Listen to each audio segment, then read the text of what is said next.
Welcome to today's Tread Talk. Today we have Josh Hogan from Centrix IT joining us. Thank you, Josh. I want to get your opinion on the new National Security Council for Cyber Threats that was created by the new administration. And feel free to speak. They've made some moves, and I'm curious to go ahead. Boy. So seemingly they want to transfer power to the states in order to handle some of these because they are going to know how to handle the incident at a state level better than the federal level, and the federal shouldn't be telling the states how to apply. Which sounds good on paper, but that's not how cybersecurity works. Yeah. Cyber doesn't have geological barriers, okay? Like, it's all the internet, right? And there are some things that the federal, like having those resources at a federal level, are good for. And yes, there should be communication at the state level and the thing and county level and city level and all of that. But from a hierarchy standpoint and the information sharing and the talent, I mean, to me, it makes sense to have that come from a federal like level, because again, there's no magical barriers when it comes to cyber warfare. So it's too early to really tell the far-reaching kind of potential that comes from this. But having worked with some local governments, I mean, there was one that I worked with 4 years ago whose departments were using Hotmail accounts for their business, right? Their county business, which isn't good. And if we're all of a sudden going to put them in charge of cyber response, that doesn't equal a good thing. So, yeah. Let me dive in here because I'm actually I don't know if you can possibly believe this, but I'm really passionate about this.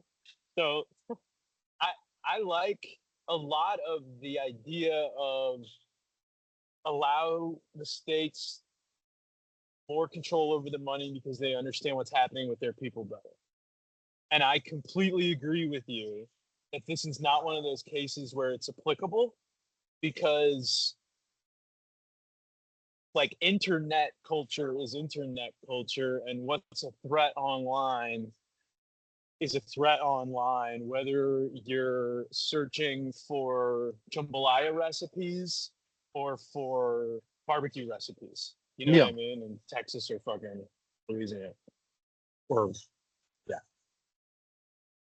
Now, you were pretty fair there, and you said it's too soon to tell, which I have tremendous respect for that, because this is an easy one to beat up if you want to beat the administration up, because it seems like an ignorant move. It seems like, well, you don't seem to understand how this one works. But I think you were really fair in saying, let's see how it pans out. I think I completely agree with you. I'm curious if maybe them establishing this specific council, like National Security Council for Cyber Threats, I wonder if that's their way of making an effort towards being able to still disseminate that information. And then, I mean, it's also real that when you're going to deliver the outcomes, you may need to deliver the same outcome, like Domino's, right? The Domino's in Louisiana and the Domino's in Texas need to do the same thing, right? But they're in two different. So maybe they have that same higher level, this is what needs to happen, but having it at the state level might give them the ability to identify who's executing process better based on the numbers. But that's only if there is something at the top that's giving accurate guidance. We have that. That's what CISA is doing, right? Is that not what that was made for, right? I don't know enough about it. I don't know enough about it, and I don't know if it was. I don't know enough about what was a part of it. You know what I mean?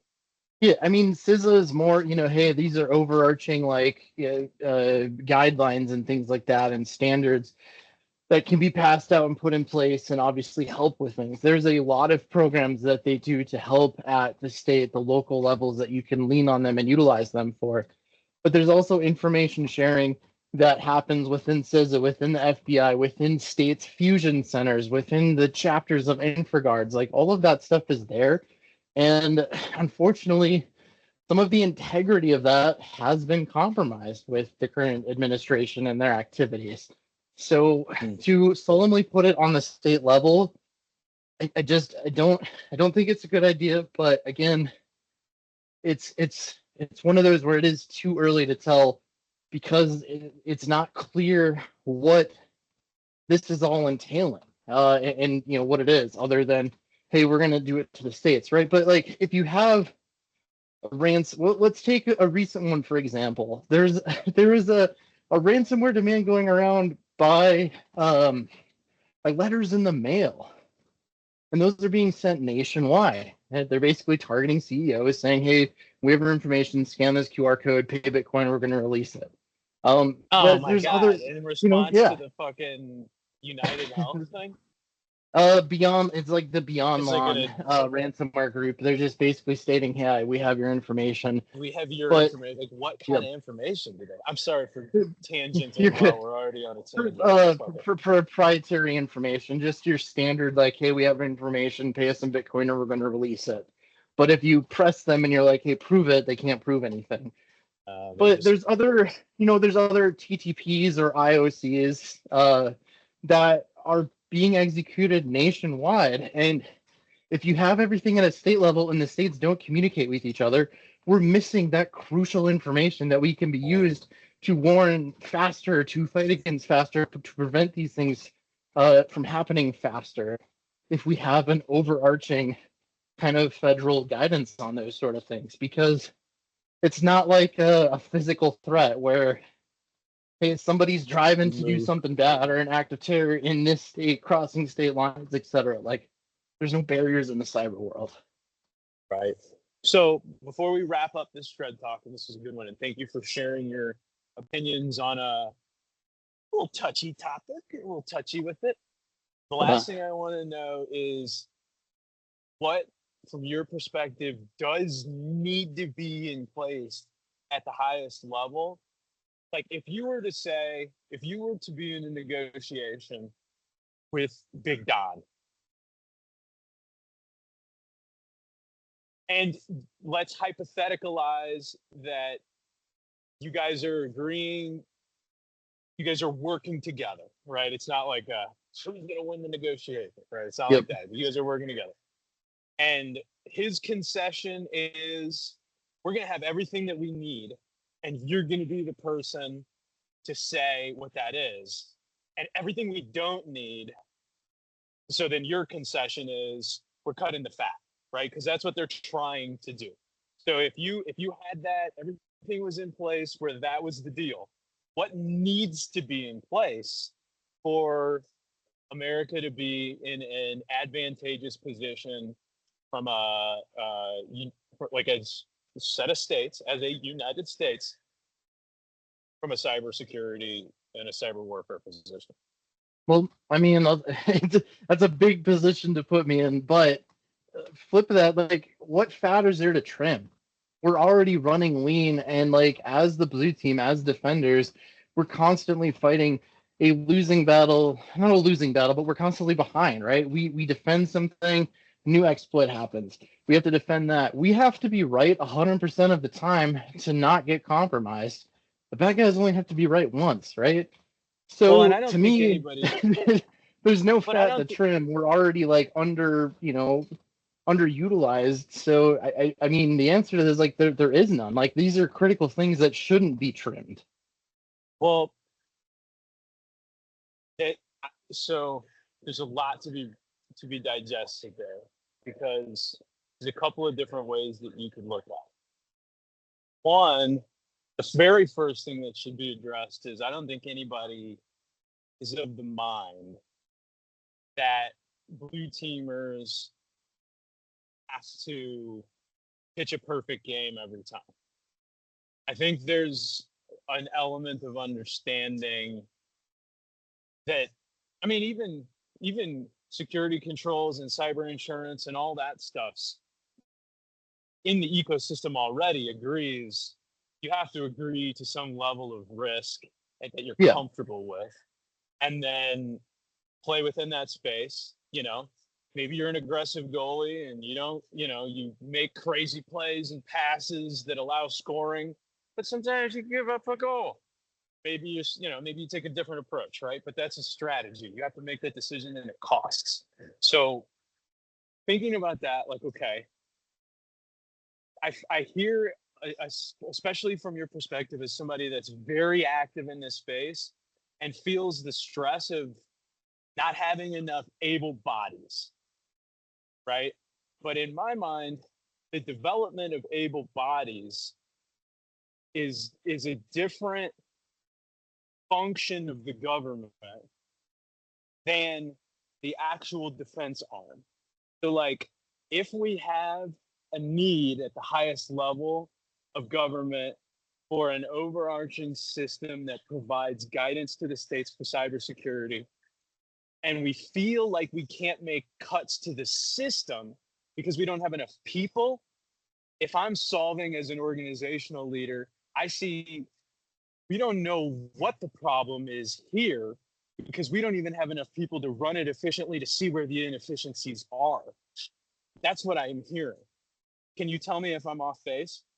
Well, I mean, the other thing too is I mean, being in the tech world, like we're not, or even the cyber field, like we don't run a profit, right? We're a cost center, but we're a force enabler. We allow other departments to do their job and to do it better and to do it safer, right? So we're not expected to turn a profit, so to speak, out of ours because we're not making money. I mean, now then, like, obviously if you get into like consulting firms and people who do cybersecurity, that's completely different. But like in an organization, your cyber or your IT is overhead, but it's necessary because again, Like it's a HR. force multiplier, right? You Like need HR. it to do your job. Yeah. If So you don't have HR and you got skeezy schizo skeezing on all the guys and gathering, you're gonna yeah, have people quit, and that's a workforce exactly. demultiplier. It's a divider. If you can, and if you have the HR person, it's like, hey, skeezy skeezer, you got to keep you're fired. You can't, Yep. Then everybody else stays. But it's the same thing. It's a cost, and I agree with that. It's a cost that has to be right sized. You know what I mean? So I mean, there's efficiencies you can look into, automated, but at the end of the day, I just don't feel that there's enough fat to trim on something that has increasingly becoming like been an issue with attacks going up, with ransomware going up, with security is on, the need, right? So we have this demand, and if you go off of basic economic principles of supply and demand, the demand goes higher, and now we're just going to cut the supply. Like, it doesn't make sense. Well, I'm not asking you to make the cuts. I'm asking you to tell in this pretend no, really though, this is how I phrased it. In the pretend negotiation, all you have to do is tell them what is 100% needed.